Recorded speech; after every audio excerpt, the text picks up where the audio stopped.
ChatGPT is widely used nowadays, from homework assignments to creating art that looks so real you have no idea if it's a picture or not. But there's a secret, or rather a dark truth to ChatGPT and AI that nobody wants to talk about. I will list these truths, but there is a huge one at the end of this video that has really affected the human race in a way that is irreversible. So the first thing I want to talk about is AI hallucinations. What do I mean by this? I mean that sometimes when you ask ChatGPT for information, it will give you a piece of information that simply doesn't exist at all. You could have asked what happened at the trial of Galileo, and it will tell you that Superman came and saved the day. That's a really extreme example, but I'm trying to show you what I mean by AI hallucinations. Now, this isn't something that could be fully proven. You can easily argue against this fact by saying you simply need better prompts for ChatGPT by being more specific. Being so specific, in fact, that you don't mess up at all. But that's not what I'm talking about. I'm talking about the fact that ChatGPT will, for whatever reason, just make up information without warning. It doesn't even double check itself to see if it has the facts and if they are right or not. It doesn't even consider checking itself. I've had personal experiences with this. When I ask ChatGPT for a specific request, either regarding history or anything, sometimes it just makes up a random quote or random pages that quote is from, which doesn't exist at all. You're telling me that this entire quote was in this text, but then when you do Control F and you search for that quote, it just simply doesn't exist. So why does ChatGPT do this?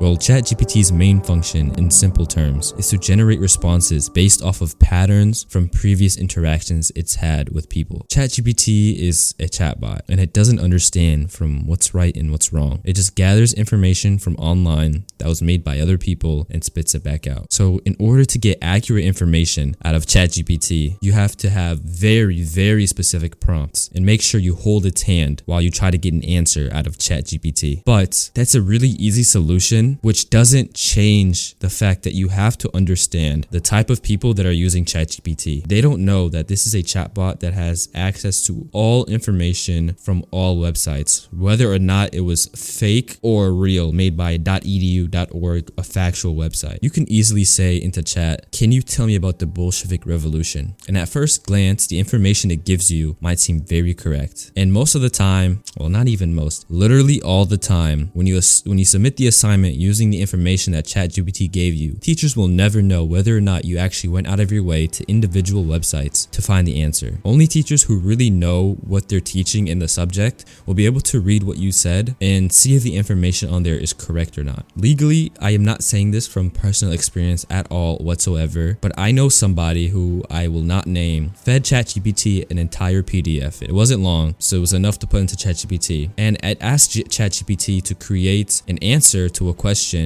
and use quotes from the text to support it. ChatGPT gave a response, but it made up quotes that weren't even in the reading. Now, this person that I know very well was quite furious because literally Chat was told base the answer off of quotes directly from the text, but the quotes were directly from ChatGPT's butt. The person I know very dearly, who is very amazing, handsome, and cool, and super tall, and smells great, was quite mad that ChatGPT just pulled something out of its behind, and all these quotes were completely made up. Now, here's another part that gets darker, and that is AI attachment.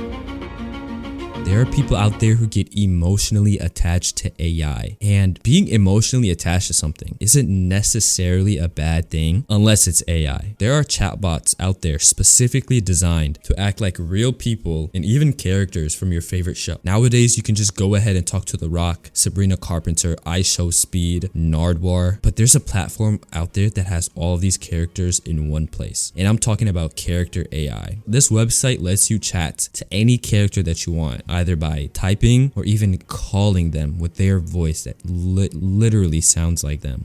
And to be honest, it is super impressive. Technology like this should have been gatekept from the beginning because this is really, really cool. But it's actually really harmful to the average person. Why is that the case? Humans have the capacity to be attached to technology. And the darkest part is that it's not an authentic connection and it cannot be reciprocated from the AI. AI has no feelings. The chatbot doesn't care about you. It may say it does, but it doesn't. It doesn't have any emotions and it cannot fulfill your needs on an authentic level. But everybody has needs. So what do? Well, turning to AI to get those needs met will cause unrealistic expectations and huge disappointment. People will get on these websites just to feel something using AI and using these chatbots. Some people just want emotional closure on these websites, or just to make a friend because for whatever reason, something is stopping them from making friends in real life. There's a chatbot designed to be your dating partner, Replica AI. You're in a fake relationship, but Replica is known for one thing and one thing only, being a mental health disaster and a huge time waster. This website is known for ruining the mental health of others and has a terrible reputation on the internet. So after all this information, you're wondering what's so bad about having an AI attachment? I mean, you have somebody who will always respond to you and will always be there. Well, before I tell you what's bad about having an AI attachment, I want you guys to pause the video and let me know what you think in the comments below. Give me your best educated guess. Anyways, AI emotional attachment is so bad for 3 reasons. The first reason is that it creates the loss of human connection. Instead of running to a friend or a loved one for help, for emotional connection, or even closure, some people might just open up ChatGPT, character AI, or God forbid, Replica, to find this emotional closeness that they have been yearning for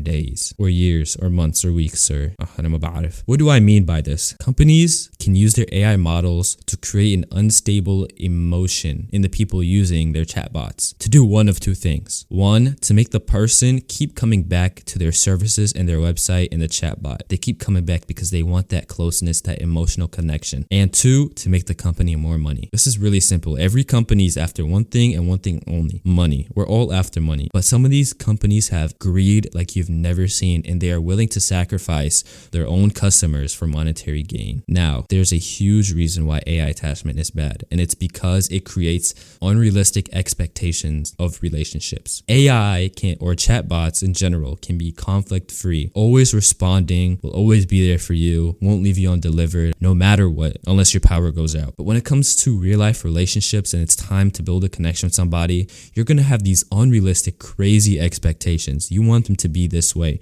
You want the person to respond in this way. Everybody is different. ChatGPT is always gonna be the same. You can curate and make your own personality with ChatGPT, but you will never be able to do that with anybody in real life. There will be arguments in real life. Not everything will be agreed upon easily. You guys will not have the same interests. Now, here's another dark truth to ChatGPT and AI, and it's the threat of jobs.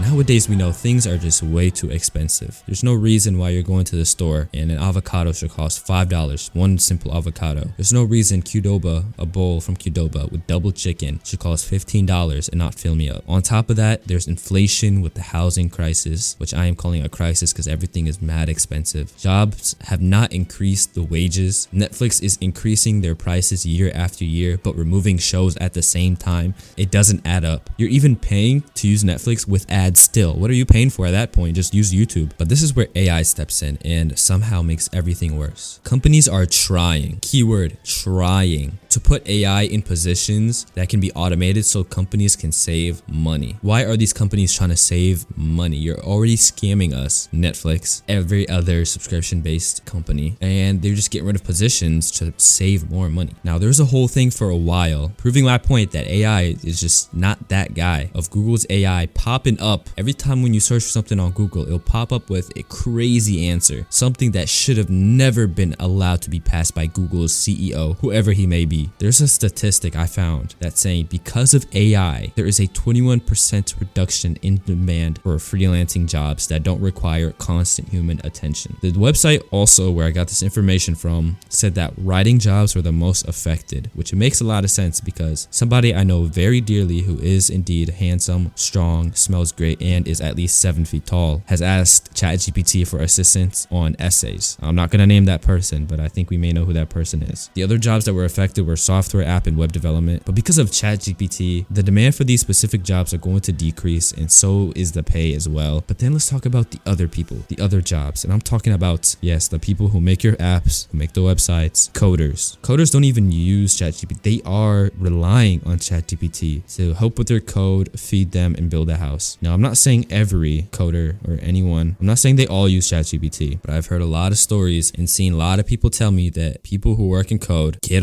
to work, and then they have ChatGPT to the left and their code on the right. Now, as long as they can make the app work, I really don't care. But still, that shows the state of ChatGPT's impact on everyday jobs. There are also tons of students who have had the unfortunate opportunity to work in computer science and now spam ChatGPT for their assignments. I am also in comp sci, but for legal reasons, I have never used ChatGPT at school. So all of this contributes to the huge fear that ChatGPT is going to take over everyone's jobs, which is true, but under one specific way. I once saw this quote from the internet. I don't know who made it. It might have been Shakespeare, his AI reincarnation of his brain scan being uploaded to the internet like it's Pantheon, or it could have been some dude sitting in his basement like me. But there is a quote, and this is what it is. AI won't take your jobs, but the people who know how to use AI will take your jobs. Once I saw this quote, it changed the way I thought about AI and money forever. Instead of thinking about being against ChatGPT and trying to save yourself from it taking your job, you can literally use it to make more money. Use it to your advantage. Be like Batman, which I'm already Batman, by the way. You can't take that role, so you gotta be somebody else. But still, flip the script. You know what they say, when you change your perspective, that's when miracles happen. If you have time to complain about AI all day, every day, instead of trying to find a way to help it make you more money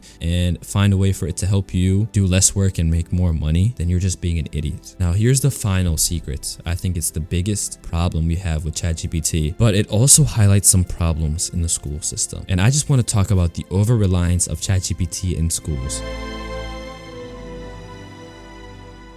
Let's be real, school gives us busy work for absolutely no reason. In middle school and high school, you don't necessarily need to use ChatGPT. It doesn't necessarily help you. Maybe with idea generation, but once you get to college, oh my goodness. My first semester of my freshman year of college, I had to take a vampire class as a computer science student. Why in the world was I taking a vampire class? There was no value to me with this class. I don't even remember choosing this class, which made me very inclined and motivated to use ChatGPT, which, by the way, I did not use ChatGPT for that class, nor have I ever opened ChatGPT for that entire semester or even heard of ChatGPT until I made this video 5 days ago. Wink, wink. But I know friends who I shall not name who have other useless classes just like mine, which have nothing to do with their major, who also felt heavily encouraged to use ChatGPT, which, by the way, for legal reasons, they have never touched nor heard of ChatGPT ever in their entire lives. Now, safety out of the way, let's continue with the video. But this just shows that these classes are completely useless, and some of these teachers themselves use ChatGPT to plan the class. What do you mean I can't use ChatGPT, but you can't plan the class? Are you kidding me? But some of the classes are actually important. For example, 10 years from now, you may be at the doctor talking about knee pain, and your doctor will be sitting there typing up your symptoms. Whole time they're typing it up into ChatGPT, but you have no idea. So ChatGPT is quite harmful for the classes that really matter. I want to be able to code straight off the dome instead of relying on ChatGPT in the future, but it just may not look like that. I will be outclassed by people who use ChatGPT no matter what if I don't use it. Some people would just put their math assignment entirely into ChatGPT and not have to worry about learning the lesson for that week. ChatGPT highlights the problems with schools and learning, and it does hinder the learning of students. I'm gonna be honest. You may not like the sound of that. I definitely don't like the sound of that because I'm paying my tuition and I'm just trying to pass, and I so clearly do not use ChatGPT for any purpose or circumstance. But really, ChatGPT is a very, very useful and helpful tool. No matter how you frame it, you can flip it upside down, you can grill it, you can put it into a sandwich. ChatGPT will still remain a very, very good tool. But this is the beginning of whatever is going to come next for our future generations, and we can't stop it. We can only adapt, overcome, and make more money. I want this to be a motivation for you guys for whatever is coming your way, whether it be hardship or a thorn in the side of your butt cheek. I want you to flip the situation, any situation, into a positive one. You know what they say? When you change your perspective, that's when miracles happen. And like I said earlier, AI won't replace your jobs. People who know how to use AI will.